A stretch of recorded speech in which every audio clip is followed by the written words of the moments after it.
শীতকালে এই প্রশ্নটা খুব বেশি আসে, হুজুর 5 দিন গোসল না করি। সৌদি আরবের মানুষ তো 7 দিনও গোসল করে না এই শীতকালে। ইউরোপের মানুষ 6 দিন 7 দিন গোসল করে না। মধ্যপ্রাচ্যের ঠান্ডা যে সমস্ত দেশে আছে অনেক মানুষ গোসল করে না। গোসল করে না, নামাজ পড়তেছে, এদের নামাজ কিভাবে হয়? শরীরে পারফিউম মারে, সুগন্ধি মারে। গোসল না করলে কিন্তু মানুষের শরীর দিয়ে একটা কাষ্টা গন্ধ বাইরে, ওটা ও বুঝে না। ও বুঝে না, ওর শরীর থেকে যে গন্ধটা বাইরে হচ্ছে, পাশে যে মানুষটা বসছে ও কিন্তু টিকতে পারতেছে না, কিন্তু ওনার কাছে এটা ধরা পড়ে না।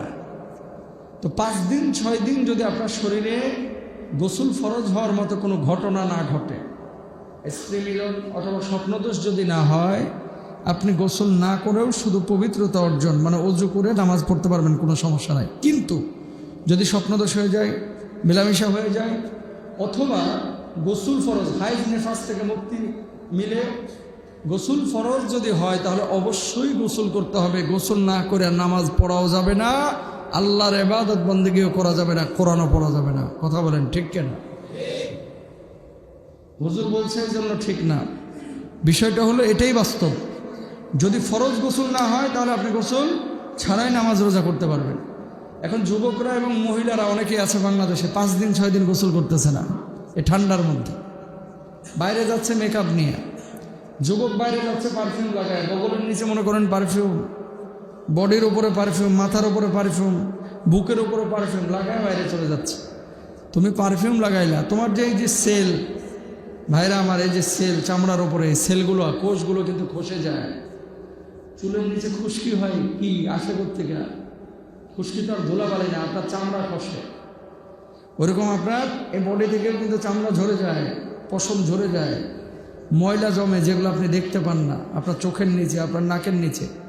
এই জন্যই আল্লাহ তাআলা গোসলের ব্যাপারে বিশেষ কথা বলেছেন এবং নবীজিও বলেছেন। আলহামদুলিল্লাহ বলেন। তাহলে গোসল করবেন তো ইনশাআল্লাহ। 4 নম্বর উপদেশ নবীজি সাল্লাল্লাহু আলাইহি ওয়াসাল্লাম দিলেন, এমন কথা এবং কাজ থেকে বিরত থাকো যেই কথা এবং কাজের কারণে পরে ক্ষমা চাইতে হয়। মারাত্মক কথা, জোরে সোরে একবার বলেন আল্লাহু আকবার। কথা একটা, কিন্তু জীবনের সব রূপরেখা থিম এই কথার মধ্যে আছে। আল্লাহ নবী বলছে এমন কথা এবং কাজ থেকে বিরত থাকো যে কথা এবং কাজের কারণে পরে তোমার ক্ষমা চাইতে হয়। তার মানে কি? গুনাহের কথা, গুনাহের কাজ আপনি করলেন, পরে আল্লাহকে বলছেন আল্লাহ আমি তো অন্যায় করে ফেলছি। তাহলে নবীজি বলছে এমন কথা বলো না যে কথার কারণে পরে মানুষের কাছে ক্ষমা চাইতে হয়, আল্লাহর কাছে ক্ষমা চাইতে হয়। এমন কাজও করো না যে কাজের কারণে মানুষের কাছে ক্ষমা চাইতে হয়, আল্লাহর কাছে ক্ষমা চাইতে হয়। তার মানে কি?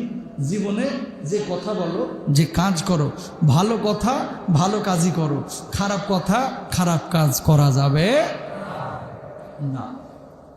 এবার আমরা সবসময় মনে করেন কিছু মানুষের এখনকার টেন্ডেন্সি এরকম যে এই বয়সে যা করতেছি পরে ঠিক হয়ে যাব। বাংলাদেশের 96% মুসলমান যারা অনিয়মিত নামাজ কালাম পড়ে, ওনাদের টেন্ডেন্সি কিন্তু এটা। ওরা যে নামাজ অস্বীকার করে তা কিন্তু না ভাই। নামাজ অস্বীকার করলে তো সব বেনামাজি কাফের হয়ে যাইতো। নামাজ অস্বীকার করে না, কিন্তু এরাও জানে কিন্তু নামাজ আছে, কিন্তু বলে কি জানেন? চেতনাটা হচ্ছে আর কয়টা দিন যাক, পরে ধরব, দাড়িটা একটু পাকুক, এই বয়সটা একটু বাড়ুক, এর আগে যদি ফিনিশ হয়ে যায়